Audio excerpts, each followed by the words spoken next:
ఆరాధన గీతాల పాటల పుస్తకంలో నుండి పల్లవులో నుంచి 68వ పల్లవి, పేజీ నెంబర్ 141, సిద్ధెలో నూనిము అనే పాట పాడుకుందాం. పాట నెంబర్ 68, పేజీ నెంబర్ 141.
అదేవిధంగా మనం అందరం కలిసి జ్యోతిర్మయుడ నా ప్రాణ ప్రియుడ అనే పాట పాడుకుందాం. ఈ పాట లిరిక్స్ స్క్రీన్ మీద వేయబడిన. మన అందరం చప్పట్లు కొడుతూ దేవుని ఆరాధన.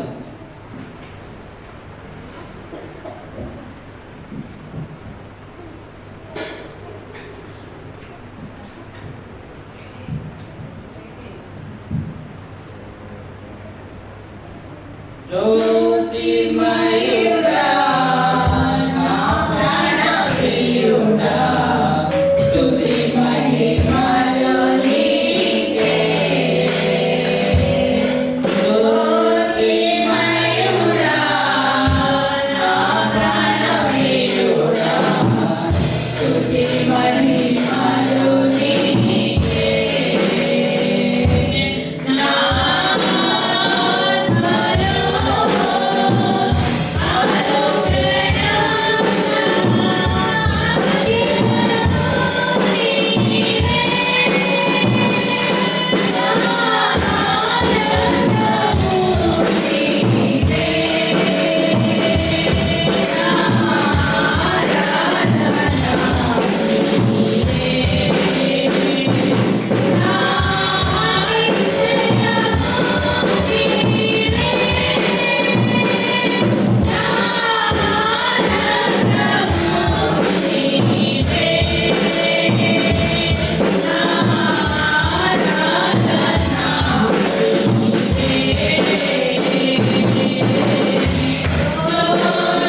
మరి మనం ఒక పాట పాడుకుందాం.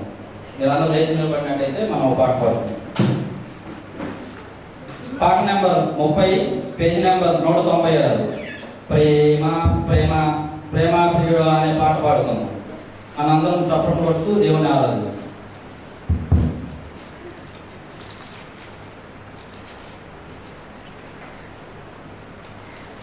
ప్రేమ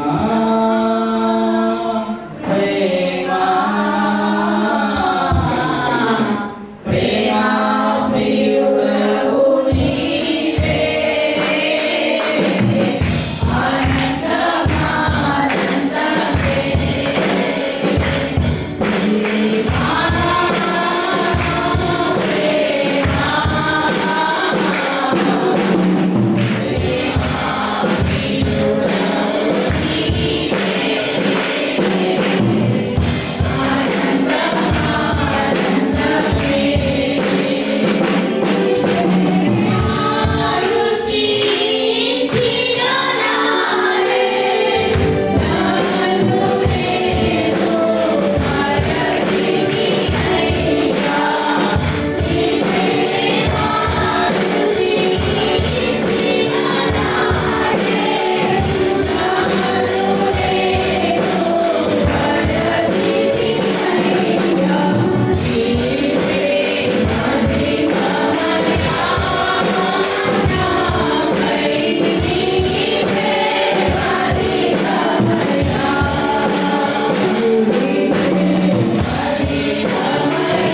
వాక్యంలోనికి వెళ్దాం.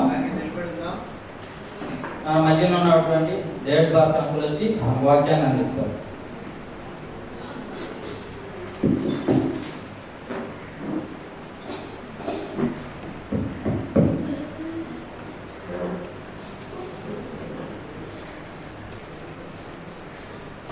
అలాగే మేము కూడా ఉన్నాము. ఎంతమందికి బాగా ఇష్టం వాల్యూమ్ సరిగ్గా ఎంతమందికి బాగా ఇష్టం? ఎంతమంది హృదయంతో పాడగలరు? నోటితో పాడటానికి అందరూ పాడతారు, రెండోసారి అయినా కలిపి పాడతారు. హృదయంతో ఎంతమంది పాడగలరు? ఏసైనా పరిహారి అంటే దాని భావం ఏంటో తెలుసా అసలు? ఎంతమందికి తెలుసు? పరిహారి అనే పదానికి భావం ఏంటి అనేది ఎంతమందికి తెలుసు? తెలిసినట్టు చేయాలంటే యథార్థంగా అందరికీ తెలియదు, తెలియకపోవచ్చు, నేనేం అనుకోను. ఇది పెద్ద ప్రశ్నే కాదు. మీకు ఎంతమందికి తెలుసు పరిహారం అంటే? చెప్పండి. పరిష్కారం దేనికి?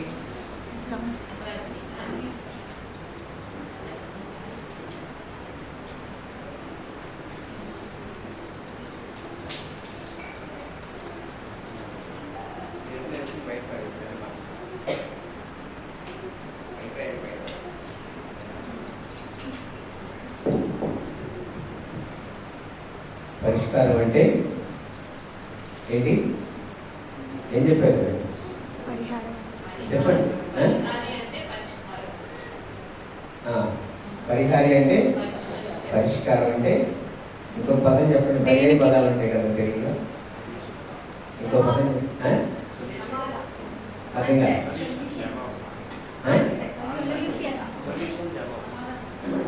ఇంగ్లీష్లో చెప్తాను, నేను తెలుగులో చెప్పాను. సొల్యూషన్ అంటే ఇంగ్లీష్ మీడియం. వీరుగుడు అందరికి తెలిసిన భాష. వీరుగుడు అంటే విషయం ఇరిగిపోతుంది అనుకోండి, పాలు ఇరిగిపోతాయి కదా, జీవనం వరి అవుతుంది. ఎన్నిసార్లు ఎరగొట్టిందో పాలు ఇంట్లో. ఓకే, మరొకసారి పాట హృదయవంతులతో పాడతాం.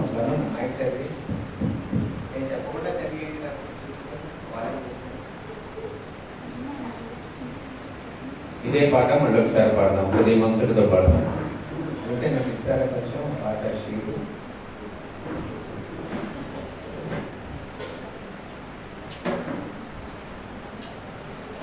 Thank you. మంచిగా, చాలా మంచి ఆరాధన సంబంధించినటువంటి పాట ఇది. హృదయవంతుడితో పాడదాం. హృదయవంతుడితో మన ప్రభుని మనము ఆరాధనలో కలుసుకున్నాం. మీరు వచ్చిన వాళ్ళు అయితే దయచేసి కళ్ళు మూసుకుని మీ హృదయం, మీ మనోనేత్రాలు పైకెత్తి, మీ హృదయం పైకెత్తి, మీన్ పరలోకం వైపు మీ హృదయం ఏరి చూస్తూ దయచేసి హృదయవంతుడితో పాడండి. బట్ చాలామందికి కంటత వచ్చి ఉండొచ్చు, నేను అనుకుంటున్నాను. మరి నాకు కూడా వచ్చు, కానీ తప్పులు పాడితేనేమో షీట్ తీసుకున్నాను. ఓకేనా? ఓకే, అందరం కలిసి హృదయవంతుడితో పాడదాం. చాలా మంచి పాట, చాలా అర్థవంతమైన పాట, మన పరిస్థితులకు సరిపోయినటువంటి పాట.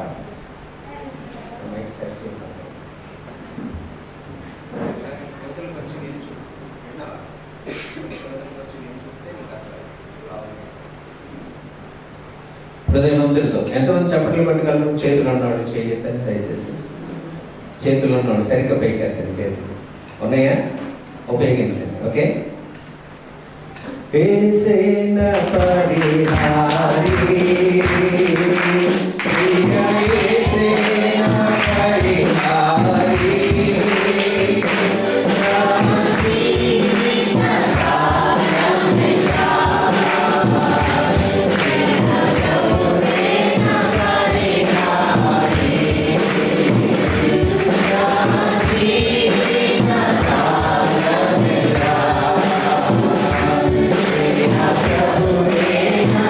Hare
నీ పరిస్థితిని, నీ స్థితిగతులను బాగు చేసి నిన్ను సమకూర్చి స్థిరపరిచేటువంటి దేవుని చేతులకి, నీ ఇంట ఏ సమస్య అయినా, నీ ఒంట్లో, నీ దేహంలో ఏ వ్యాధి బాధ అయినా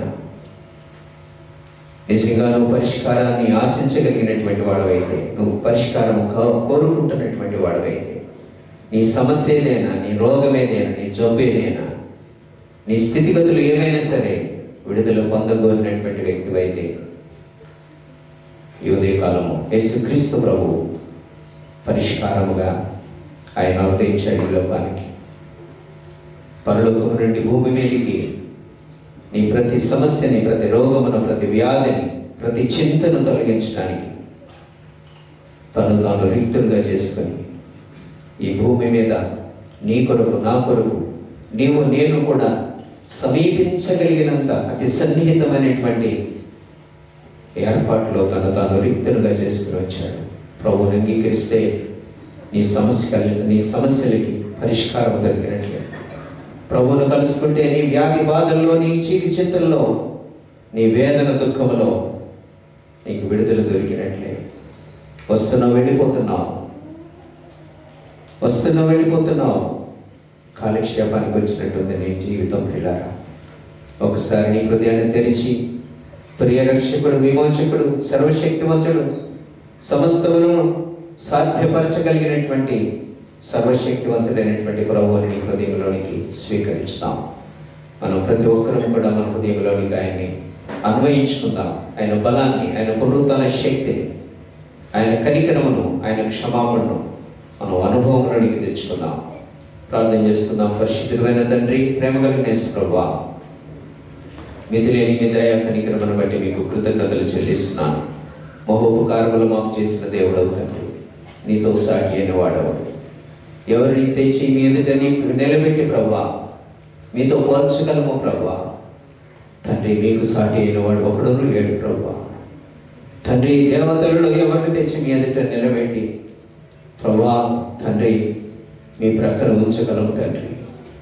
ప్రభువా, నువ్వు పరిశుద్ధుడవు, మా ప్రభువా నువ్వు పరిశుద్ధుడవు తండ్రి, నిష్కల్మషుడవు ప్రభువా. దేవా, మీకు కృతజ్ఞతలు చెల్లించుకుంటున్నాను తండ్రి. ఎంత గొప్ప ధన్యత, ఎంత గొప్ప భాగ్యం, ఎంత గొప్ప దేవుడు సర్వశక్తుడు మాకెంత సమీపముగా మేము కలిగి ఉండటం మేము ఎంత ధన్యులము ప్రభువా. ఎంతమందికి ఇటువంటి భాగ్యం లేదు ప్రభువా. తండ్రి, మా సృష్టికర్త అయినటువంటి దేవుని యొక్క ఉనికిని మేము మా జీవితంలో మేము అనుభవించగలుగుతున్నందుకు మీకు కృతజ్ఞతలు తండ్రి. మీ కుమారుని ద్వారా తండ్రి, మా ప్రియ రక్షకుడు యేసుక్రీస్తు ప్రభువు కలువరి శిలువలో చేసినటువంటి మహత్తర త్యాగం ద్వారా, ఆయన చెందించినటువంటి అమూల్యమైనటువంటి రక్తము ద్వారా మాకు దొరికినటువంటి మహాభాగ్యము ప్రభువా.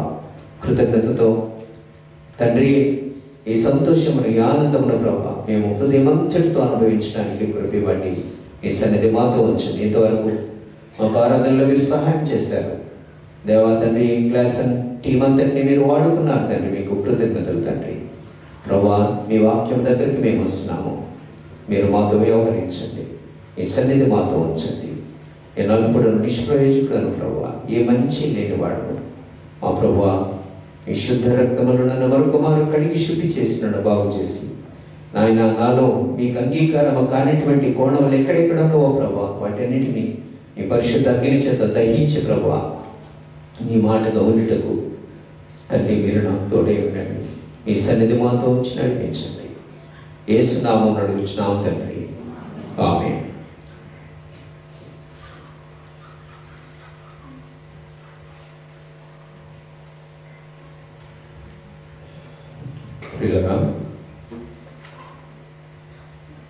ఎంతమంది మన ఆరాధన బృందాలను బట్టి సంతోషంగా ఉన్నారు? ఒకసారి చేయొద్దండి, నిజంగా చేయాలి, యథార్థంగా చేయాలి, మొహమాటానికి చేయొద్దే నష్టపోయేది మీరే, నేను కాదు కదా. ఎంతమంది మన ఆరాధన బృందాలను బట్టి తృప్తిగా ఉన్నారు? తల్లిదండ్రులు కానీ పెద్దవాళ్ళు కానీ చేతులు పైకెత్తండి, కొంచెం చూడగలిగేటట్లుగా పైకెత్తండి, వీళ్ళు దాచుకుంటారు. ఓకే, చాలా సంతోషం. ఎందుకు? ఒక కారణం ఏదని చెప్పండి, ఎందుకు అంత సంతోషం?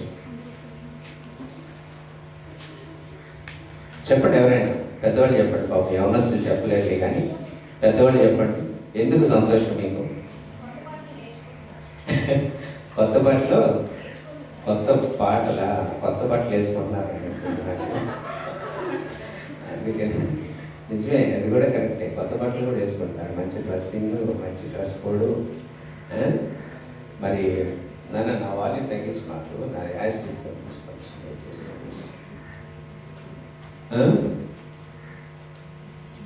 కొత్త బట్టలు వేసుకోవడం కూడా చాలా మంచిది. ఎందుకంటే నిజంగా మనం కలిగిన వాటితో మనం కనపరచగలిగింది ఏదైనా ఉంటే మన ప్రభువుని మాత్రమే. అర్థమైందా మీకు? మందిరానికి దేవుని ఆరాధనలో కలుసుకోవడానికి వెళ్ళేటప్పుడు వేసుకునే డ్రెస్ కంటే నేను మించిన డ్రెస్ ఎప్పుడు వేసుకోను, గుర్తుపెట్టుకోండి. అర్థమైందా? మీరు కొంతమంది ఫంక్షన్కి వెళ్తూ ఉంటే నేను చూస్తూ ఉంటా, టిక్ టాక్గా తయారయ్యి ఖరీదైన బట్టలు, ఎక్కడో దాచిపెట్టిన బట్టలు. అరే నీ రక్షకుడు, నీ విమోచకుడు, నీ ప్రభువు అండి, నీ ప్రభువుని కలుసుకోవడానికి అటువంటి వాటితో ఇచ్చింది ఆయనే.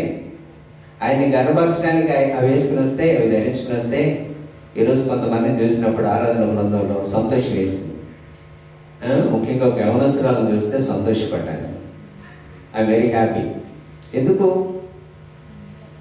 ఎందుకు చెప్పండి, ఎందుకు చెప్పండి, పర్వాలేదు. మనకున్న వాటి అన్నిటికంటే విలువైనవి, ఖరీదైనవి దేవుని సన్నిధికి వేసుకుని రావాలి మనం ఇప్పుడు కూడా. దేవుడు కోరుకుంటాడు, ఆయన పిల్లలకు మనంగా. నా బిడ్డ ఇప్పుడు ఉదాహరణకి ఎక్కడో దూర ప్రాంతంలో మీ అబ్బాయో అమ్మాయో ఉన్నారు, మంచి విలువైన బట్టలు కట్టుకుని నువ్వు వచ్చేటప్పుడు వస్తూ ఉంటే తండ్రి సంతోషం, తల్లి ఆనందం, వాళ్ళు ధరించినటువంటి వస్త్రాలు. ఎందుకంటే ముందు చూసేది ఎక్కడ చూస్తాం? ముందు ఎక్కడ కనపడతారు వాళ్ళు? బాహ్యంగానే కనపడతారా? అవును కదా, బాహ్యంగానే కనిపిస్తారు. కాబట్టి ఇది వాల్యూమ్ సరిగ్గా లేదు నాది.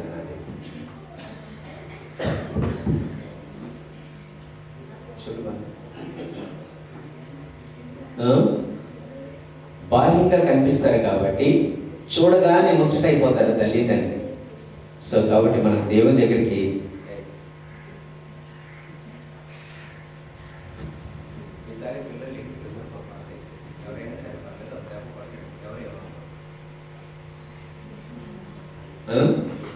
ఏం చెప్తున్నాను నేను?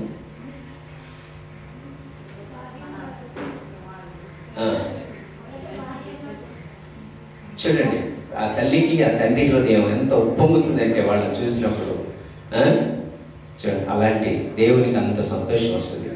నేను ఇచ్చాను, నా పిల్లలు సంతృప్తిగా వాటిని ధరించుకున్నారు, నేను ఇచ్చిన వాటిని వాళ్ళు అనుభవిస్తున్నారు అంటే ఆ తండ్రికి ఆ తల్లికి హృదయంలో చెప్పలేనంత, చెప్పశక్యము కానంత సంతోషం ఉంది. ఓకే, దేవుని వాక్యంలోకి వెళ్దాం మనం. మత్తయి సువార్త దయచేసి 13వ అధ్యాయము 24 వచనం నుండి. మత్తయి సువార్త 13వ అధ్యాయము 24 వచనం నుండి దయచేసి కొన్ని వచనం చదవండి. ఆయన మరి యొక్క ఉపమానము వారితో చెప్పెను, ఏమనగా పరలోక రాజ్యము తన పొలములో మంచి విత్తనము విత్తిన ఒక మనుష్యుని, అంటే ఒక యజమానిని పోలి ఉన్నది. మనుషులు నిద్రించుచుండగా శత్రువు వచ్చి, అతని శత్రువులు వచ్చి గోధుమల మధ్యను గురుగులు విత్తిపోయాను. మొలకలు పెరిగి గింజ పట్టినప్పుడు గురుగులు కూడా ఆగుపడెను. అప్పుడు ఇంటి యజమానుని దాసులు అతని యొద్దకు వచ్చి, అయ్యా, నీవు నీ పొలములో మంచి విత్తనము విత్తితివి కదా, అందులో గురుగులు ఎక్కడి నుండి వచ్చినవని అడిగిరి. ఇది శత్రువు చేసిన పని అని అతడు వారితో చెప్పగా, ఆ దాసులు మేము వెళ్ళి వాటిని పెరిగి కూర్చుట నీకు ఇష్టమా అని అతనిని అడిగిరి. అందుకతడు వద్దు, గురుకులను పెరుగుచుండగా వాటితో కూడా ఒకవేళ గోధుమలను కూడా పెళ్ళగింతురు, కోత కాలము వరకు రెంటిని కలిపి ఎదగనీయుడి. చూడండి, ఓకే, థ్యాంక్ యూ. కోత కాలము వరకు రెంటిని కలిపి ఎదగనివ్వండి. చాలా శ్రేష్టమైన లేఖన భాగాలు ఇవి ప్రియులారా. ఒక యజమానుడు ఉన్నాడు. ఆయనకు ఒక భూమి, కొంత భూమి ఉంది, పంట భూమి, పంట పండించేటువంటి భూమి. ఆ భూమిని చక్కగా సాగు చేసి ఆ భూమిలో శ్రేష్టమైనటువంటి గింజలు నాటాడు. సరే, దేవుని వాక్యంలో చూస్తే గోధుమ పంట అని మనం చదువుకున్నాం.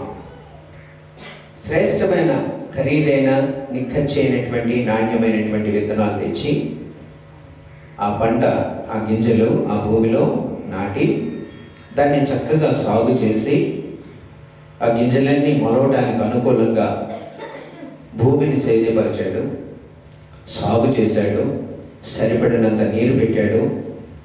మరి ఎంత లోతుగా త్రవ్వాలో మొదట అంత లోతుగా త్రవ్వి దాన్ని చక్కగా చదును చేసి మెచ్చటి భూమిగా విస్తారంగా పండటానికి తను ఆశించినటువంటి పంట చేతికి వచ్చేటట్లుగా ఆ రైతు దానిని చక్కగా సాగు చేసి గింజ నాటి మరి పంట కాలం కోసం ఎదురు చూస్తూ ఉన్నాడు. ప్రతిదినము దాన్ని గమనిస్తూ ఉన్నాడు. ఆ పంట పొలాన్ని ప్రతిరోజు ఆ పొలం చుట్టూ తిరుగుతూ దాన్ని గమనిస్తూ మరి ముగ్ధుడవుతూ ఉన్నాడు. తన హృదయంలో ఉప్పొంగుతూ ఉన్నాడు లోపట. ఎందుకు? తన కష్టార్జితం, తను చేసినటువంటి తన సమర్పణతో ఆశించినటువంటి ఫలము తన చేతికి రాబోతున్నటువంటి సమయం ఆసన్నమవుతుంది. తను వేసినటువంటి ఆ పంటను చూసినప్పుడు, ఆ నాణ్యతను చూస్తున్నప్పుడు, అది ఎదుగుతున్నటువంటి, ఆ పైరు ఎదుగుతున్నటువంటి విధానాన్ని చూస్తున్నప్పుడు ఆ రైతు ముగ్ధుడైపోతా ఉన్నాడు. యజమానుడు ముగ్ధుడవుతున్నాడు. హృదయంలో సంతోషిస్తూ ఉన్నాడు. కొంతకాలం గడిచింది. ఇంచుమించుగా కోతకాలం సమీపమైంది. కోతకాలం సమీపమయ్యేసరికి ఏమైందంటే అక్కడ ఏముంది? అక్కడ వాక్యంలో చదవండి. అక్కడ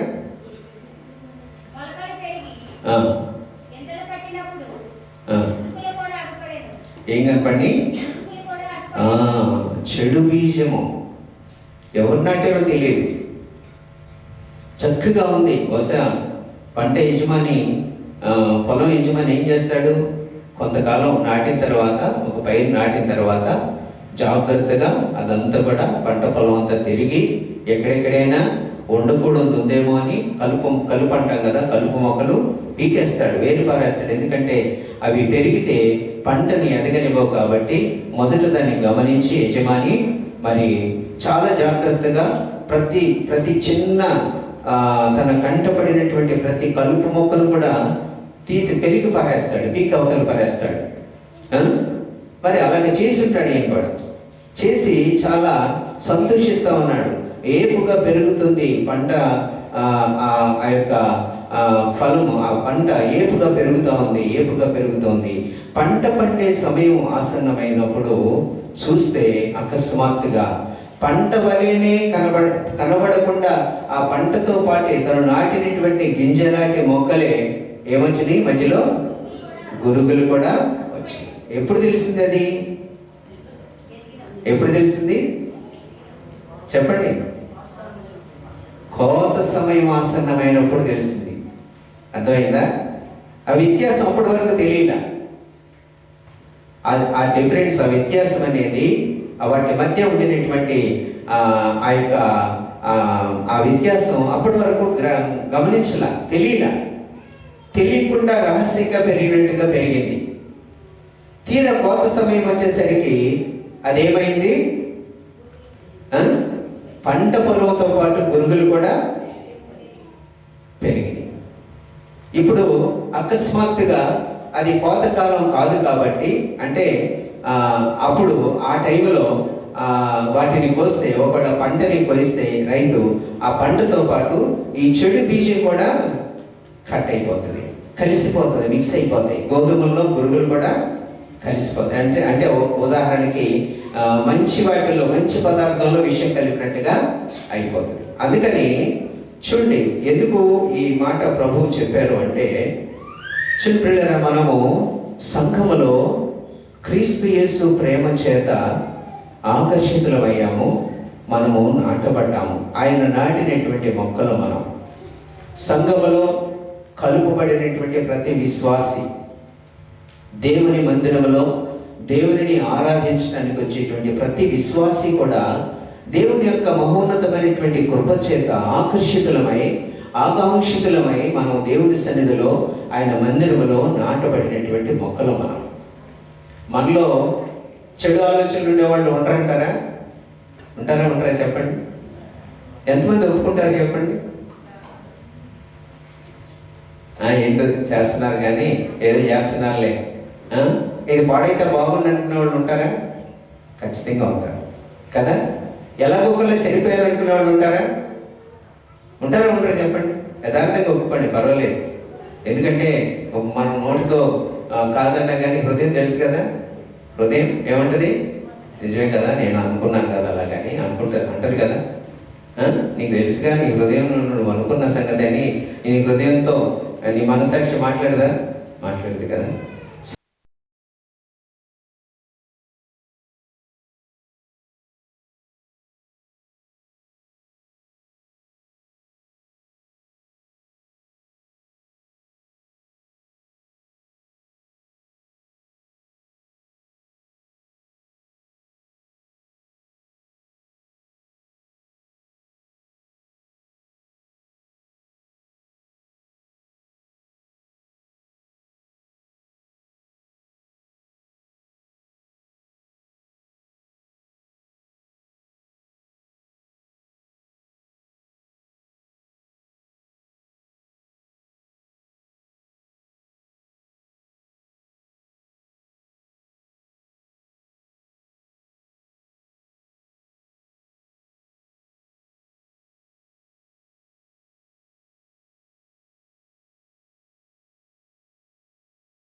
చెడు ఎప్పుడు కూడా నీ హృదయంలో నాటబడటానికి, నీ హృదయంలో చెడు నాటడానికి మరి ప్రయత్నం జరుగుతూనే ఉంటుంది.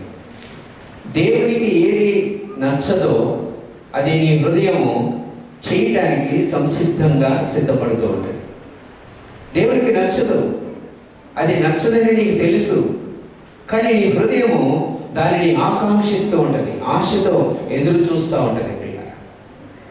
దేవుని వాక్యం చెప్పబడుతున్నటువంటి మాట అది. యజమానుడు చక్కటి మంచి అద్భుతమైనటువంటి ఒక గోధుమ తోట, ఒక చక్కటి పంట వేశాడు. ఆ పంటలో ఎప్పటికప్పుడు గమనించుకుంటున్నాడు. దానికి కావలసినటువంటి మరి ఆహార పానాలు, మందులు వగైరా అది చక్కగా ఏపుగా పెరిగి మంచి దిగుబడి రావడానికి అనుకూలమైనటువంటి రీతిగా రైతు మరి దాన్ని సేద్యపరచడమే కాకుండా ఆ పంటని జాగ్రత్తగా గమనించుకుంటున్నాడు. ఎప్పటికప్పుడు ఏదైనా చెడు కనిపిస్తే ఎప్పటికప్పుడు దానిలో నుండి వేరు పారేస్తా ఉన్నాడు. కానీ పంట కాలం వచ్చేసరికి పంట పొలములాగా పంటతో పాటు సమముగా పెరిగినటువంటి దుర్బీజము దానిలో కనబడింది. ప్రియులారా, అప్పటి వరకు మరుగయ్యున్నది తెలియలా, ఆ డిఫరెన్స్ వ్యత్యాసం తెలియలా. కోత సమయం వచ్చేసరికి దాని యొక్క పంట చూసేటప్పటికి దాని గింజలు వేరుగా, అది ఇచ్చిన ఫలము వేరుగా కనిపించింది. మనలో చాలా మంది పిల్లరా అందరం ఒకే రీతిగా మనం కనబడతాం. మన వస్త్రధారణ, ఆమె చేతి కట్టుకున్నట్టే నువ్వు కట్టుకుంటావు, ఈయన ప్యాంటు షర్ట్ వేసుకున్నట్టే నువ్వు వేసుకుంటావు, ఏమాత్రం తేడా ఉండదు. మంచి మన బాహ్య సంబంధంగా మనలో ఎవరికి ఏ వ్యత్యాసము కనబడినటువంటి రీతిగా మనల్ని మనం అలంకరించుకుంటాం. చక్కటి అలంకరణ బాహ్య సంబంధముగా చూసినప్పుడు పిల్లలు. కానీ ఈ బాహ్య సంబంధమైనటువంటి అలంకరణలో నుండి స్వభావాలు వేరుగా ఉంటాయి. విభిన్నమైనటువంటి స్వభావాలు ఉంటాయి. ఇతరులకు హాని చేసేటువంటి స్వభావాలు ఉంటాయి. ఇతరుల మీద శత్రుత్వ వైఖరిని కలిగినటువంటి స్వభావాలు ఉంటాయి. ప్రక్కనే కూర్చుని చాలా సంతోషంగా, చాలా ఆనందంగా మరి పలకరింపుతో ఆహ్వానించినటువంటి ప్రియ సహోదరి తనకంటే మంచి చీర కట్టుకున్న ఆ ప్రియ సహోదరిని, ఆహ్వానించిన సహోదరిని చూసి ఈర్ష్య చెందడం జరుగుతుందా జరుగుదా? చెప్పండి, మనసున్న వాళ్ళు చెప్పండి. నిజంగా జరుగుతుంది. ఎందుకు అది ప్రియులరా? ఆహ్వానించినటువంటి ఆమె దగ్గరికి వెళ్ళి చక్కగా కరచాలన చేసి రండి అని తీసుకొచ్చి కూర్చోబెట్టినటువంటి ఆమె కింద పైన చూస్తూ ఉంటారు. పురుషులు లేకపోరు, చాలా తక్కువ మంది ఉంటారు జనరల్. నేను అనుకుంటున్నా మరి, అంటే నన్ను నేను సమర్థించుకోవాలని కాదు. రంగురంగులు చీరలు కట్టుకునేవాళ్ళు జనరల్గా స్త్రీలు కాబట్టి, స్త్రీ వస్త్రధారణ వేరుగా ఉంటుంది కాబట్టి, ఇప్పుడు మేము మగవాళ్ళం అంటే వేసుకున్న ప్యాంట్లు షర్ట్లు ఇవే మార్చి వేసుకుంటాం కాబట్టి పెద్ద వ్యత్యాసం ఏం కనపడదు. కానీ స్త్రీలు అలా కాదు కదా, వారానికి చీర కట్టేవాళ్ళు ఉంటారు. కాబట్టి ఆ ఇది ఉంటుంది ఇలా. ఇక్కడ ఆ వ్యత్యాసాన్ని చూసి కూడా యజమానుడు సహించుకున్నాడు. అకస్మాత్తుగా పంట కాలం వచ్చేసరికి ఆ పంట నుండి వచ్చినటువంటి గింజ వేరైనప్పుడు ఆ జాతి వేరుగా కనిపిస్తూ ఉంది. పంట పొలంలోనే పంటతో పాటే పెరిగినటువంటిది అయినప్పటికీ కూడా ఆ పంట గింజ చూసినప్పుడు ఆ వ్యత్యాసం కనబడింది. అరే, ఇవి నేను నాటినటువంటివి కావే, నేను నాటినటువంటి గింజలు పక్కా నాణ్యమైనటువంటివి కదా, ఇవి ఎవరు తెచ్చి వీటిని నాటారు అని యజమానుడు ఆరా తీసినప్పుడు పనివాళ్ళు అంటున్నారు. అయ్యా, ఏమంటున్నాడు అక్కడ? పనివాళ్ళు ఏమంటున్నారు? చదువుండా భాగం దయచేసి. అతనితో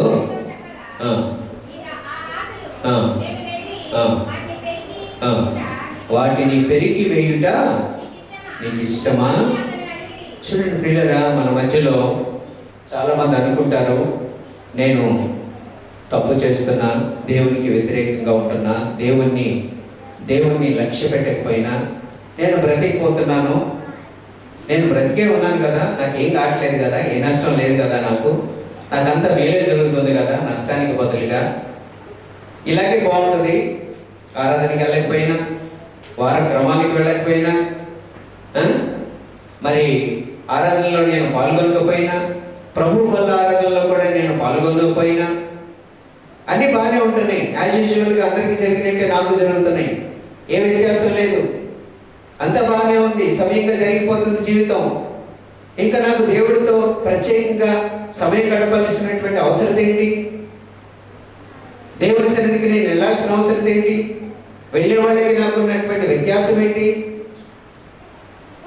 కానీ యజమానుడు ఏమన్నాడు అక్కడ? పనివాళ్ళు ఏమన్నారు? వెళ్ళి వాటిని పీకేస్తామన్నారు. ఆ చెడు పంట వచ్చింది, తెలియకుండా మొలిచింది. అయ్యా, మేము వెళ్ళి వాటిని పీకేస్తామని అనినప్పుడు యజమానుడు ఏమన్నాడు? అందుకతడు వద్దు, గురుగులను పెరుగుచూ ఉండగా ఒకవేళ ఆ గురుగులు ఆ మొక్కల చెడు బీజాన్ని నువ్వు తీసివేసేటప్పుడు ఏమవుతుందట? మంచి పంటని పాడు చేస్తావేమో. దేవుని యొక్క దీర్ఘశాంతం ఎంత అద్భుతమైనదో ఆలోచించండి. దేవుని యొక్క కనికరం ఎంత అద్భుతమైనదో ఆలోచించండి. దేవుని యొక్క సహనము నీ పట్ల ఎంత ఉన్నతమైనటువంటిదో ఆలోచించండి. నీలో మంచి చూచి నువ్వు చాలా మంచివాడివని, మంచిదానివని, దేవునికి చాలా నమ్మకంగా ఉంటున్నావని నిన్ను బ్రతికనివ్వట్ల దేవుడు. ఎందుకు బ్రతికిస్తున్నాడు తెలుసా? ఎందుకు బ్రతికిస్తున్నాడు తెలుసా? నీ వల్ల నీ కుటుంబం పాడైపోతుందని, నీ వల్ల నీ బిడ్డలు అనాథలు అవుతారని, నీ వల్ల సమాజం పాడైపోతుందని.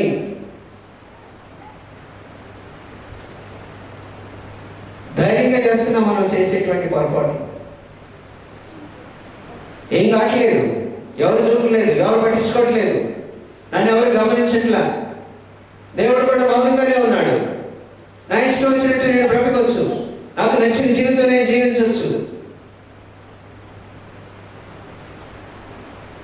ఏమన్నాడు యజమానుడు? ఏమన్నాడు? వద్దు, వాటితో పాటుగా ఒకవేళ శ్రేష్టమైనటువంటి ఆత్మలు ఉన్నాయి నాకు, నన్ను యథార్థంగా ప్రేమించే వాళ్ళు ఉన్నారు, నన్ను ఘనపరిచే వాళ్ళు ఉన్నారు, నన్ను నమ్మకంగా ఆరాధించేటువంటి వాళ్ళు ఉన్నారు, కష్టాల్లో సుఖాల్లో ఒకే రీతిగా నన్ను ప్రేమించేటువంటి వాళ్ళు ఉన్నారు. ఒకవేళ ఇదిగో ఈ చెడు బీజాన్ని బట్టి ఆ చెడు బీజానికి నేను ఏదైనా ఇప్పుడు ఉన్న పాటున పనిష్మెంట్ ఇస్తే, శిక్ష వేస్తే, వాళ్ళతో పాటు వీడు కూడా నష్టపోతారు. ఆ ప్రభావం వీడి మీద కూడా పడుతుంది. వద్దు, సమయం రానివ్వండి. తన పని వారికి ఆజ్ఞాపిస్తున్నాడు యజమానుడు. వద్దొద్దు, సమయం రానివ్వండి. సమయం వచ్చినప్పుడు, అంటే ఆ పంట విషయంలో కోతకాలం వచ్చినప్పుడు, ఆ కోతకాలం వచ్చిన సమయంలో తన పని వారికి చెప్పినటువంటి మాట ఏంటంటే, చెప్పండి, చదవండి ఆ వాక్యం.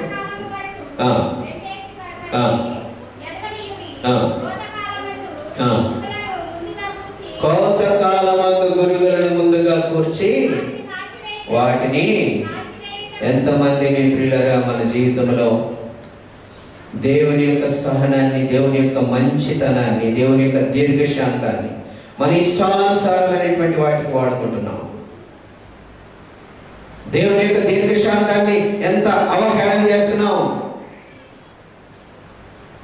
ఎంత హేళనగా చూస్తున్నావు నువ్వు. దేవుడు దీర్ఘశాంతుడు.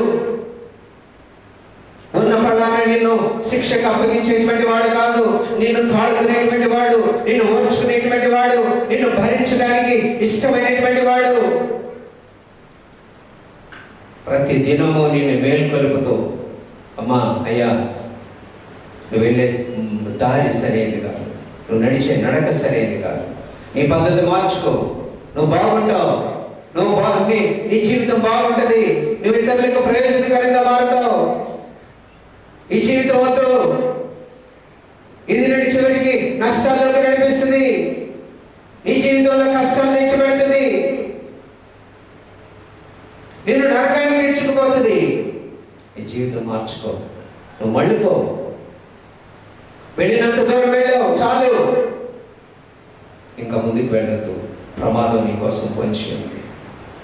ఎన్నిసార్లు దేవుని యొక్క వాక్యం వల్ల ఏ రీతిగానే నేను హెచ్చరిక చేస్తా ఉంటాను. నాకేం కావట్లేదుగా, నాకంతా బాగానే ఉందిగా, వెళ్ళికి నాకు తేడా ఏంటి? ఏమీ లేదు, ఏమి కనపడదు, ఏమి కనపడదు. గోధుమలతో పాటు తిరిగినటువంటి ఆ గురుగులలో ఏ మాత్రం వ్యత్యాసం కనపడలా. పంట కోత సమయానికి వచ్చినప్పుడు మాత్రమే గురుగులని గుర్తింపు వచ్చింది. గురుగుల్ని గుర్తించగలిగాడు యజమాని. పనివాళ్ళు గురుగుల్ని గుర్తించగలిగారు. పంట సమయానికి, కోత సమయానికి వచ్చినప్పుడు, కోత సమయం వరకు దేవుడు మనల్ని తాడుకుంటాడు పిల్లరా. ఆ సమయం వచ్చినప్పుడు ఖచ్చితంగా మనము ఏం చేస్తాము? వేరు చేయబడతాము. వేరు చేయబడటమే కాదు, ఏముంది అక్కడ వాక్యంలో? చదవండి, కంటిన్యూ చదవండి అమ్మా గబగబా. వాటిని కాల్చివేయుటకు కట్టెలు కట్టి గోధుమలను, చూసారా, గోధుమలు ఎక్కడికి వెళ్తాయి? దేవుని యొక్క ఆధీనంలోకి వెళ్తాయి. యజమాని యొక్క స్వాస్థ్యముగా మిగిలింది. శ్రేష్టమైన పంట ప్రతి పరిస్థితిని ఎదుర్కొంటూ, ప్రతి కష్టాన్ని భరిస్తూ, ప్రతి సమస్యని అనుభవిస్తూ, ప్రతి పోరాటంలో నిలబడుతూ, ఎన్ని అవాంతరాలు వచ్చినా, ఎన్ని ఇబ్బందులు వచ్చినా, ఎన్ని ఇబ్బందికరమైనటువంటి పరిస్థితులు నీ మీద దాడి చేసినా, నువ్వు స్థిరముగా నిలబడి దేవుని యొక్క వాక్యముతో పెనవేసుకుపోయి ఏదైనా సరే దేవునితో, చావైనా మరణమైన జీవమైనా సరే దేవునితోనే ఆ నిర్ణయంతో నువ్వు బ్రతికేటువంటి వ్యక్తివైతే ఈ జీవితాంతాన్ని నువ్వు ఎక్కడికి వెళ్తావంటే చక్కగా దేవుని యొక్క సౌధములోనికి, దేవుని యొక్క ధనాగారంలోనికి వెళ్తావు. దేవుని యొక్క ధనాగారంలోకి వెళ్తావు. బహు చక్కగా నువ్వు మరి చక్కగా చేయబడతావు, చక్కగా రూపుదిద్దబడతావు. దేవుడు నీకు ధరింపజేసేటువంటి అత్యంత సౌందర్యం నీకు వస్తుంది. దేవుని యొక్క ధనాగారంలోకి వెళ్ళేటప్పుడు, దేవుని యొక్క రాజ్యములోకి వెళ్ళేటప్పుడు దేవుని యొక్క మహిమ నీకు తీర్చి నీకు ఆ ధరింపజేస్తాడు ఆయన మహిమని. ఆయన తేజస్సు నీ మీదకి వస్తుంది. గోధుమ ఈ గింజలు గురుగులు ఎక్కడికి వెళ్ళి చదవండి మా వాక్యం. ఆ ముందు ఏముంది? కట్టెలు కట్టి కాల్చివేయుటకు కట్టెలు కట్టి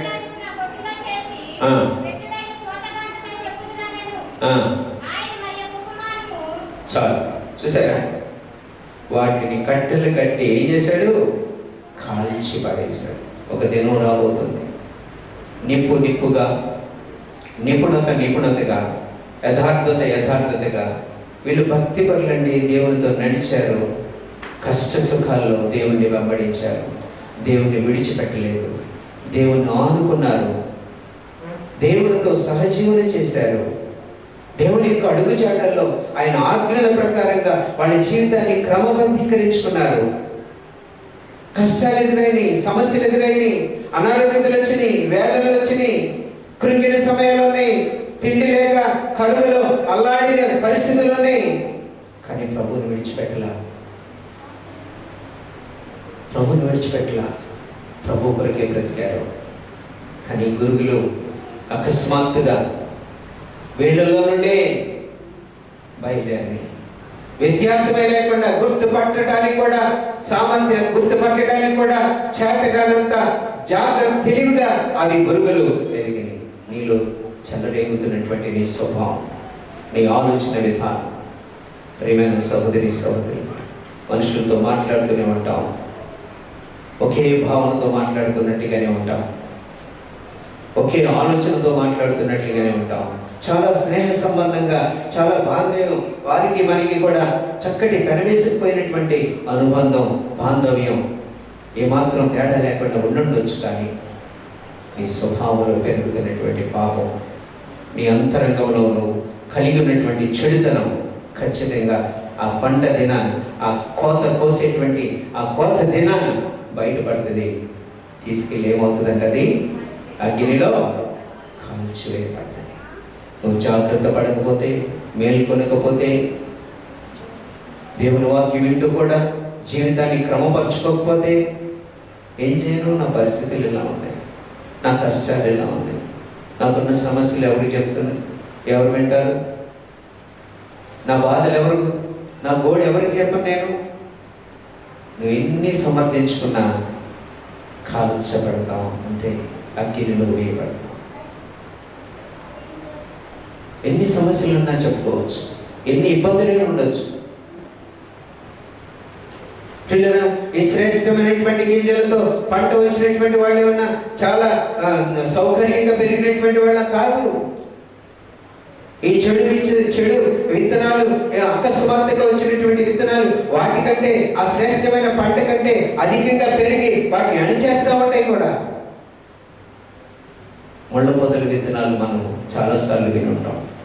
ఆ ముళ్ళ పొదల చెట్లు చక్కగా ఎదుగుతూ ఉన్నటువంటి చక్కటి చూడటానికి ఆహ్లాదంగా ఆకర్షణీయంగా ఎదుగుతూ ఉన్న మొక్కలను చూస్తూ ఉండగా అకస్మాత్తుగా వాటి మధ్యలో నుండి పెరిగినటువంటి ముళ్ళ చెట్లు, పిచ్చి చెట్లు ఏం చేస్తాయి? ఏపుగా పెరుగుతాయి. వీటికి మనం ఎంత మనం పెట్టి నాటినటువంటి మొక్కలకి ఎంత ఎరువేసినా వాటి కాల పరిమాణం ప్రకారం అవిగా జాగ్రత్తగా అంచెలంచెలుగా పెరుగుతాయి. కానీ పిల్లలు, మరి నువ్వు నాటకుండా నువ్వు పెట్టకుండా మొలిచినటువంటి చెడు మొక్కలు ఏం చేస్తాయి? వాటితో పాటుగా ఏపుగా దగదగ పైకి వచ్చేస్తాయి. చాలా ఆకర్షణీయంగా ఉంటాయి. వాటి చుట్టూ ముళ్ళు ఉంటాయి. నువ్వు నాటిన మొక్కని పెరగకుండా అవి ఆటంకపరుస్తూ ఉంటాయి. ఆ ముళ్ళ చేత వాటిని గుచ్చుతూ ఉంటాయి. ఆ ముళ్ళ ఘాట్లకి అవి ఆ పోట్లకి తట్టుకోలేక ఎక్కడికక్కడ వాడిపోతూ నువ్వు పెంచేటువంటి పోషించేటువంటి మొక్క ఎదగకుండా అయిపోతా ఉంటుంది. గ్రహించగలుగుతున్నావా? నీలో ముళ్ళ పొదలు పెంచుకుంటున్నావు. దేవుని వాక్యముతో పాటు శ్రేష్టమైనటువంటి దేవుని యొక్క వాక్యమైనటువంటి విత్తనం నీ హృదయంలో నాటబడుతుంది. ఓ విత్తనం నీ హృదయంలో నాటబడుతూ ఉంటే ఆ విత్తనంతో పాటు నీకు తెలియకుండా నీలో ఎదిగేటువంటి చెడు బీజం ఉంది. ముళ్ళ తుప్పలు ఈ వాక్యాన్ని అణిచివేస్తా ఉంటాయి. తీరా కోత సమయానికి ఫలం రాకుండా ఆటంకపరుస్తూ ఉన్నాయి. యజమానుడు అంటున్నాడు, దయ కలిగినటువంటి వాడు, కనికరము కలిగినటువంటి వాడు. పనివాళ్ళు వచ్చి అంటున్నారు, అయ్యా మేము వెళ్ళి వాటిని పీకేస్తాం, అవి ఎలా వచ్చినాయో తెలియట్లేదు, వాటిని పీకేస్తాం, వాటి వల్ల ఇదిగో అసలు వాటికి ఇబ్బంది కలిగించేలాగా ఉంది, వాటిని పీకేస్తామంటే వద్దు, పొరపాటుగా కూడా ఆ పని చేయొద్దు. మీరు ఒకవేళ మీరు వాటిని పెరికి వేసేటప్పుడు పొరపాటున కత్తి ఆ గోధుమ పంటకి తగిలి ఆ పంట నాశనమైపోతుంది. దేవుడు నిన్ను ఎందుకు ఉంచుతున్నాడో తెలుసా? నీ చెడుతనాన్ని చూచి, నీ అసహ్య కార్యాలను చూచి, నువ్వు దేవునికి విరుద్ధంగా చేస్తున్నటువంటి పాపాన్ని చూసి సహిస్తూ ఓర్చుకుంటూ తనలో తాను నలిగిపోతూ ఎందుకు ఓర్చుకుంటున్నాడో తెలుసా? నీ వల్ల సమాజం చెడిపోతుందని, నీ వల్ల సమాజానికి హాని కలుగుతుందని, నీ వల్ల నేను ఉన్న పాటున అకస్మాత్తుగా నేను తుడిచిపెట్టేస్తే, ఆయన దేవుని నమ్ముకున్నాడు కదా, దేవుని ఆరాధనకి వెళ్ళాడు కదా, ఆమె దేవుని నమ్ముకుని దేవుని సన్నిధిలో కనబడలేదు కదా, ఎలా జరిగింది, ఎందుకు దేవుడు అలా అన్యాయం చేశాడని మనుషులు హేళనగా మాట్లాడుకుంటారు. తెలివి తక్కువ వాళ్ళు. ఎందుకు జరిగిందో తెలియదు, ఏం జరిగిందో తెలియదు, కారణం ఎవరో తెలియదు, తెలుసుకోరు మనుషులు. దేవుని మీద నింద వేస్తారు, దేవుని మీద నింద వేస్తారు. దేవుని రాజ్యం పాడైపోతుంది. విశ్వాస హృదయంలో అవిశ్వాసపు కాడలు నాటుకుంటే. కాబట్టి మీరు వెళ్ళి ఆ పని చేయొద్దు. ఎదగనివ్వండి. కోత సమయం వరకు వాటిని ఒంటిగా మీరు మౌనంగా ఉండండి. కోత సమయం వరకు వాటిని మౌనంగానే ఉండనివ్వండి. మీరు మౌనంగా ఉండండి, వాటిని ఎదగనివ్వండి. కోత సమయం వచ్చినప్పుడు వాటిని జాగ్రత్తగా కోసి కట్టెలు కట్టి ఆ గిన్నెలో తీర్పు రాదనుకుంటున్నాం. నన్ను తీర్పు తీర్చేవాడు ఎవరు లేరు అనుకుంటున్నాం, సహించేవాడే దేవుడు అనుకుంటున్నాం. నిజమే, ఖచ్చితంగా 100% ఆయన సహనంలో ఏమాత్రం కూడా తేడా లేదు, వ్యత్యాసమే లేదు.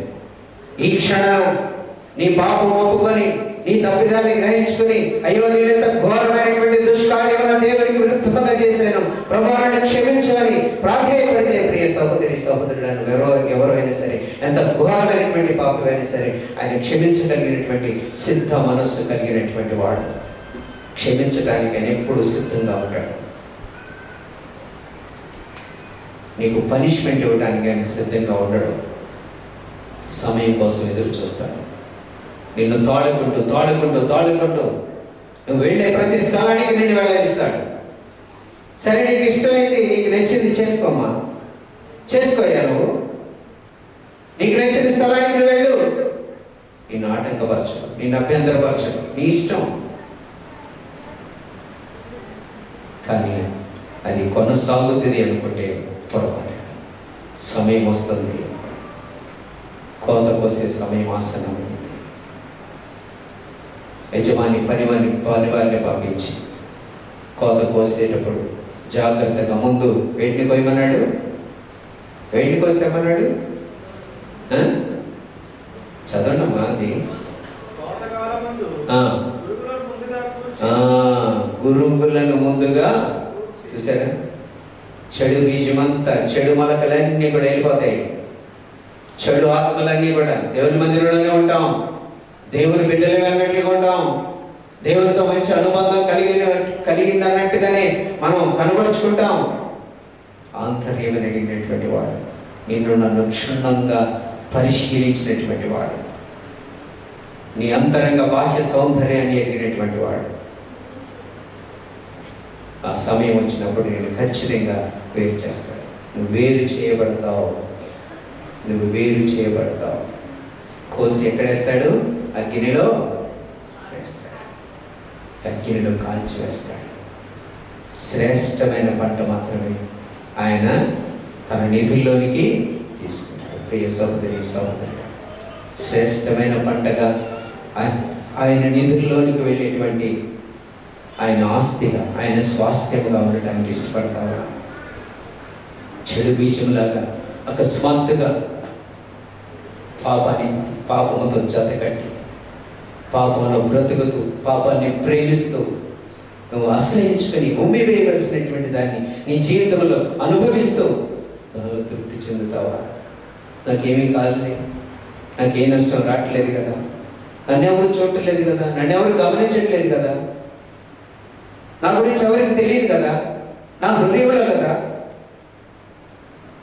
అనుకుంటున్నావా? మోసగించుకోవద్దు. నిన్ను క్షుణ్ణంగా ఎరిగినటువంటి వాడు. మన తల్లిదండ్రులు మనకు తెలియదు, మన గురించి తెలియదు, మన బంధువులకి మన గురించి తెలియదు, మన సన్నిహితులకి మన గురించి తెలియదు. మన హృదయం అంతా చెడిపోయిందో ఎరిగినటువంటి దేవుడు ఖచ్చితంగా ఆ సమయం రాని వస్తుంది. ఆ సమయం వచ్చినప్పుడు తీసుకెళ్ళి మనం అగ్నిలో వేయబడతాం. జాగ్రత్త పడదామా? మేల్కొందామా? మనం ఉపేక్షించుకోవడానికి లేదు.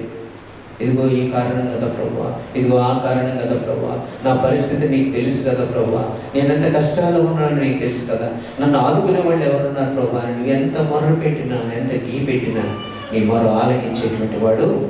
ఎందుకంటే నువ్వు యథార్థంగా నిజంగా ప్రార్థన చేస్తే, నీ కష్టాన్ని నీ ప్రభు చేతులకు అప్పగిస్తే, ఆయన మోయగలిగినటువంటి నీ బరువు ఎంతైనా సరే మోయడానికి సిద్ధంగా ఉన్నటువంటి ప్రభు అంటున్నాడు, ప్రయాసపడి భారం మోసుకొనిచున్న సమస్త జనులారా నా ఇంటికి రండి, నీ బరువు ఎంతదైతే పర్వాలేదు, నేను మోస్తాను కదా, నేను భరిస్తాను, నాకు ఇష్టం.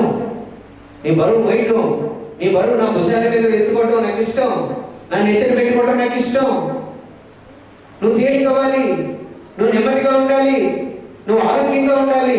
ఈ బరువు మోసి అలసిపోకూడదు, నువ్వు చిక్కుల్లో పడకూడదు, నువ్వు కృంగిపోకూడదు. ఎంత బరువైనా పర్వాలేదు, తీర్చిన మీద పడాయి. నీ బరువు మోయడానికే నేనున్నాను అంటున్నాడు. గ్రహిస్తున్నావా? నీ కష్టం తెలుసు ఆయనకి, నీ సమస్య తెలుసు, నీ హృదయంలో పోరాటం తెలుసు, నీ వేదన తెలుసు. అది ఆయన మీదకి తీసుకోవటానికి ఆయన ఉన్నాడు. కాబట్టి ప్రియమైన సహోదరి సహోదరులారా, వేరు చేయబడే సమయం వచ్చినప్పుడు ఆ మొదటి జాబితాలో కనుక ఉంటే తిన్నగా నువ్వు అగ్నికి వెళ్ళిపోతావు. ఒక్కసారి కాల్చబడేది కాదు, ఒక్కసారి కాల్చబడేది కాదు. మనం అంటిస్తే, నుప్పు అంటిస్తే అది కాలి బూడిదైపోతుంది. అది కాలిపోయేటువంటిది కాదు, కాలి బూడిదయ్యేటువంటిది కాదు. నువ్వు రోజు కాలుతూనే ఉంటావు, రోజు అరుస్తూనే ఉంటావు, కేకలేస్తూ ఉంటావు, మంట పుడతా ఉంటుంది నీ దేహానికి, నొప్పి కలుగుతూ ఉంటుంది, భరించలేవు. వేదనతో గగ్గోలు పెట్టి గోల చేసి మరి గోల చేస్తావు, ఏడుస్తావు. నీ మొర్ర ఆలకించేటువంటి వాడు అన్నాడు, నేను విడిపించేవాడు అన్నాడు. ఒకరోజు శ్రమ కాదని, ఒక సంవత్సరపు పాటు శ్రమ కాదు. యుగ యుగాలు నీకు అదే గతి. ఈ జీవితాన్ని మార్చుకోకపోతే, ఈ బ్రతుకు మార్చుకోకపోతే, దేవుడితో నువ్వు సమాధాన పడకపోతే, దేవుడి ఎదుట నేను నువ్వు ఒప్పుకోకపోతే, దేవుడి ఎదుట నేను నువ్వు తగ్గించుకోకపోతే నీకు పట్టేటువంటి గతి అంత ఘోరమైనది.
ప్రభువుని ప్రేమించడాన్ని బట్టి ప్రభు వారికి మరి దానముగా ఇచ్చినటువంటి బహుమానము వెన్నెల, ప్రథమ ఫలము, ప్రథమ సంతానం. మన సహోదరి రాజకుమారి కొంత టైంలో లోపల చాలా పోరాటం జరిగింది తనకి. ఆ పోరాటము, కన్నీటి ప్రార్థన, ఆ ఫలము ఈరోజు తన ఒడిలో తన చేతులతో ఎత్తుకొని అనుభవిస్తూ సంతోషిస్తూ హర్షిస్తూ ఉన్నది. కాబట్టి సంవత్సరపు కాలము ఆ చిన్న బిడ్డ జీవితంలో మొదటి సంవత్సరంలోకి తొలి అడుగు నడిపించారు కూర్చోబెట్టాడు కదా నడిపించారు నిజమేనా? సో సంవత్సరంలోకి తొలి అడుగు వేసింది. సో ఆ సందర్భంగా ప్రభు చెప్పినటువంటి మాట మనం చదువుకున్నాము. ఇంకొక చోట ఉంటుంది, కుమార్తెలు నగరుకై చెక్కబడినటువంటి మూల కంబాలంట. ఒక నగరాన్ని అలంకరించడానికి కార్నర్స్లో కొన్ని ప్రతిమలు పెడతారు. ఒక భవనాన్ని, పెద్ద భవనాన్ని, లేదంటే ఏదైనా మ్యూజియంస్ మీరు వెళ్ళినప్పుడు మీరు చూస్తే ఆ మ్యూజియంస్లో ఏం చేస్తారంటే కార్నర్స్లో ఒక చక్కటి శిల్పాన్ని అలంకరించి పెడతారు, అలంకరణ కోసం. దేవుని వాక్యంలో కుమార్తెల విషయంలో ప్రభు చెప్పినటువంటి మాట ఏంటంటే, కీర్తనకారుడు మాట్లాడిన మాట, కుమార్తెలు నగరుకై చెక్కబడినటువంటి మూల కంబాలట. కార్నర్స్లో చక్కగా అలంకరణ కోసం ఆకర్షణీయంగా, అంటే అంత అద్భుతమైన ఆకర్షణీయమైనటువంటి బిడ్డల్ని దేవుడు మనకి మరి భువనేశ్వరికి కుమార్తెగా దేవుడు ప్రసాదించాడు. మరి వెన్నెల ప్రథమ సంతానముగా వాడికి ఇవ్వబడటం, సంవత్సర కాలం ప్రభు పోషించి దీవించి సంరక్షించి మంచి ఆరోగ్యవంతురాలుగా. చాలామంది చిన్నపిల్లలకి చాలా అనారోగ్యతలు వస్తూ ఉంటాయి, కానీ చిన్నబిడ్డకి ఎప్పుడు కూడా నేను అనారోగ్యత వినలేదు. ఏమో ఎప్పుడన్నా వచ్చిందా? ఎప్పుడు అనారోగ్యత వెళ్ళా.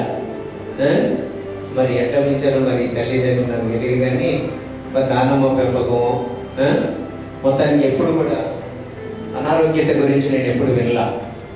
చిన్నప్పుడు పాలు తాగే ప్రాయంలో శక్తి చాలా అనారోగ్యతలు జనరల్గా కామన్గా వస్తాయి. కానీ ఈ చిన్నబిడ్డ విషయంలో ఎప్పుడు కూడా పలానా అనారోగ్యత అనేటువంటి భావన మాట వినకుండా దేవుడు చక్కగా సంరక్షించి కాపాడాడు. అందును బట్టి దేవుడికి ఎంతో కృతజ్ఞతలు మనం చెల్లించాలి. ఈ దినము మరి ఈ వెన్నెల మొదటి బర్త్డే దేవుని మందిరంలో సెలబ్రేట్ చేయాలని తల్లి తండ్రి ఇష్టపడ్డారు. కాబట్టి ఈ సందర్భంగా ఈ నగరుకై చెక్కబడినటువంటి మూల కంబాల్ని దేవుడు మన చేతుల్లో పెట్టినప్పుడు వాటి విలువని, వాటి యొక్క ప్రాధాన్యతని, ప్రాముఖ్యతను మనం చాలా జాగ్రత్తగా గమనించి దేవుని కొరకు మళ్ళా తిరిగి పెంచాలి, మళ్ళా తిరిగి దేవుని చేతులకి అప్పగించాలి. దేవుని ప్రతిరూపాలుగా, దేవుని యొక్క గుర్తులుగా, జ్ఞాపకాలుగా మనం ఈ లోకంలో పెంచినంతకాలం పెంచుతాము. దేవుని మహిమ కొరకు పెంచాలి, దేవుని ఇష్టం నెరవేర్చడం కోసం పెంచాలి. అట్టి భాగ్యము ఈ తల్లిదండ్రులకి దేవుడు దయచేయాలి. మనం అది చేస్తారనుకున్నారు, ప్రార్థన చేస్తారు.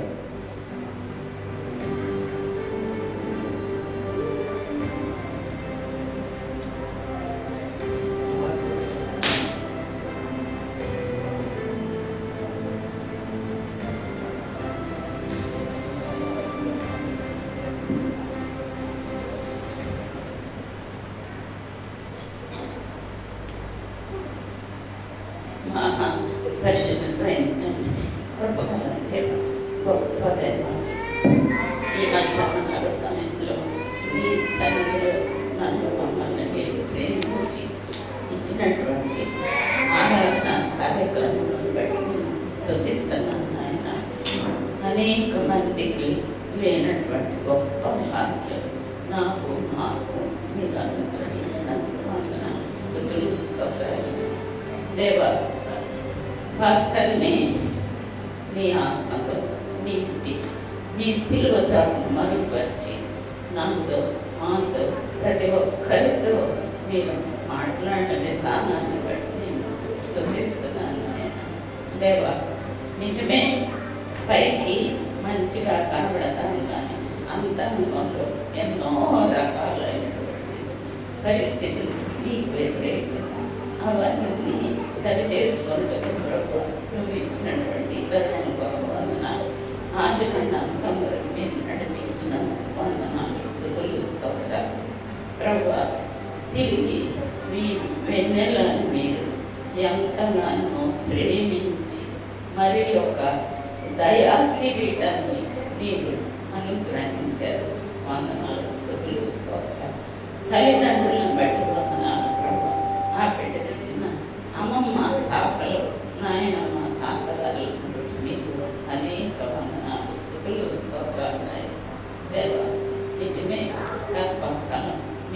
అనుగ్రహించు బహుమానమే. ఆ బహుమానాన్ని తిరిగి మళ్ళా మీకు ఇచ్చినట్లుగా ఎలా పెంచాలో తగినటువంటి యోగ్యమైనటువంటి తెలివి జ్ఞాన వివేకంగా తల్లిదండ్రులకు మీరు అనుగ్రహించండి ప్రభు. చిన్ననాటి నుండి మీ యందు భయభక్తులకు పెంచబడుటకు నీ యొక్క ప్రత్యేకమైన కృపను ఆ బిడ్డకి ఆ తల్లిదండ్రులకి దయచేయి.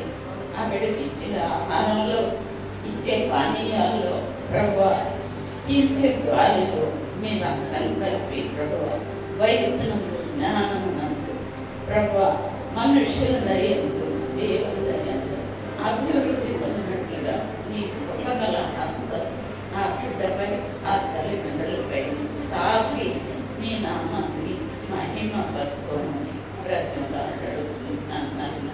దేవా, అనేక సంవత్సరాలు అనేక దయా కిరీటాలు నీ కృపను బట్టి ఈ బిడ్డకి అనుగ్రహించండి.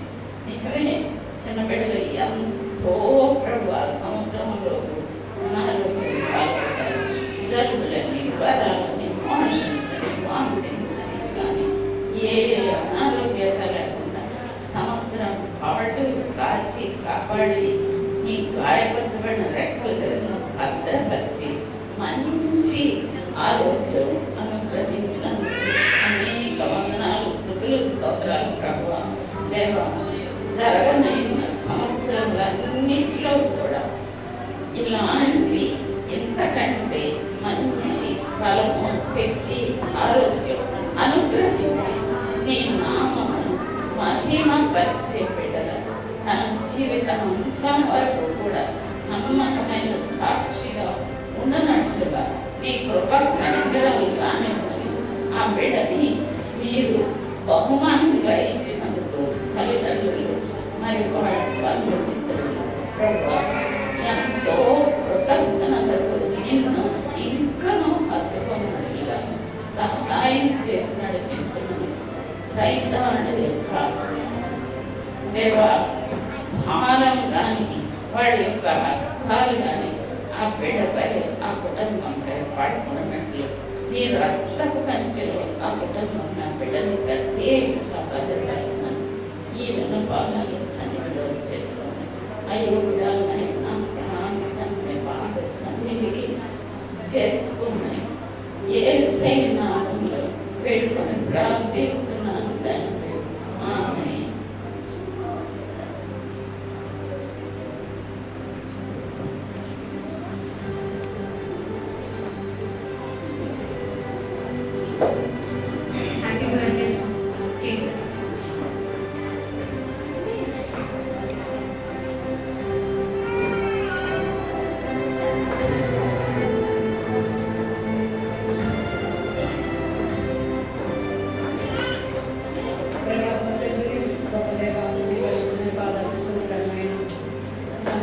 మంచి సమయం రాజకుమారి కుటుంబంలో కూడా కలిసి మిమ్మల్ని స్థుతించటకు మీ మందిరంలో చేరి మిమ్మల్ని ఘనపరచటకు ప్రభా మీ సన్నిధిలో మేమందరం చేరి ఉండగా మా ప్రభా రాజకుమారి కుటుంబాన్ని దీవించి మా ప్రభా నా తండ్రి కుమారి బాలుని మీరు ఆశీర్వదించి అనేక సంవత్సరాల ఎదురు చూపులో ప్రభా మీరు ఇచ్చినటువంటి ఈ శ్రేష్టమైన బహుమానం వినడం బట్టి నీకు కృతజ్ఞతాస్తుతులు చెల్లించుకుంటున్నాం ప్రభా.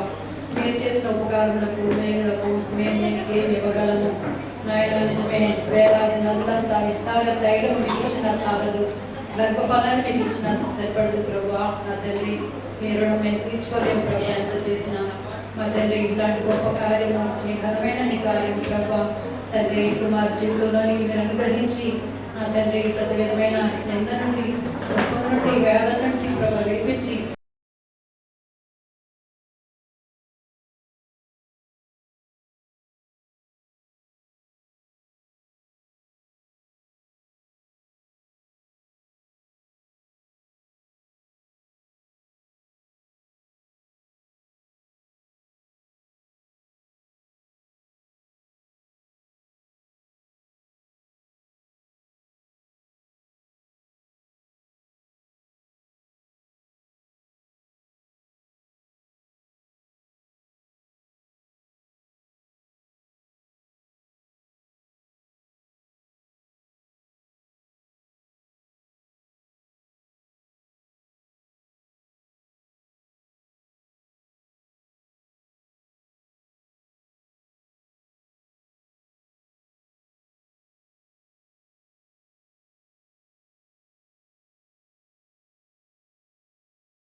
ఆమేన్. మన తండ్రి అయిన దేవుని ప్రేమ, ఆయన కుమారుడైన యేసుక్రీస్తు ప్రభు యొక్క కృప, పరిశుద్ధాత్మ దేవుని అన్యోన్య సహవాసము ఇప్పుడు ఎల్లప్పుడూ సదా ఇక్కడ కూడి ఉన్నటువంటి మనందరికీ, బంధువులకి, మరి కుమారి భవన ఇంటి వారికి, తల్లిదండ్రులకి సదాకాలం, మరి ముఖ్యంగా ఈరోజు మొదటి పుట్టిన దినము సెలబ్రేట్ చేసుకుంటున్నటువంటి వెన్నెలకి సదాకాలము తోడే ఉండి దీవించి కాపాడనుగాక. ఆమేన్.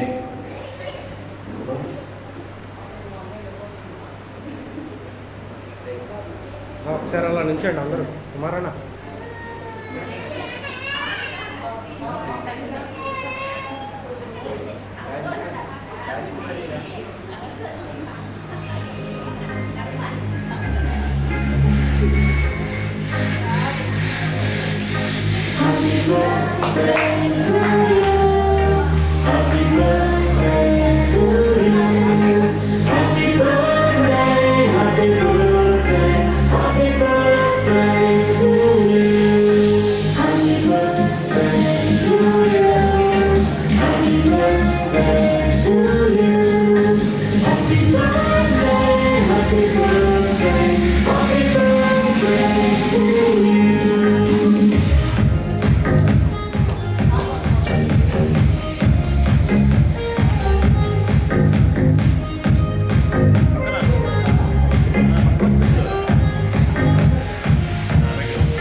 అండి చేది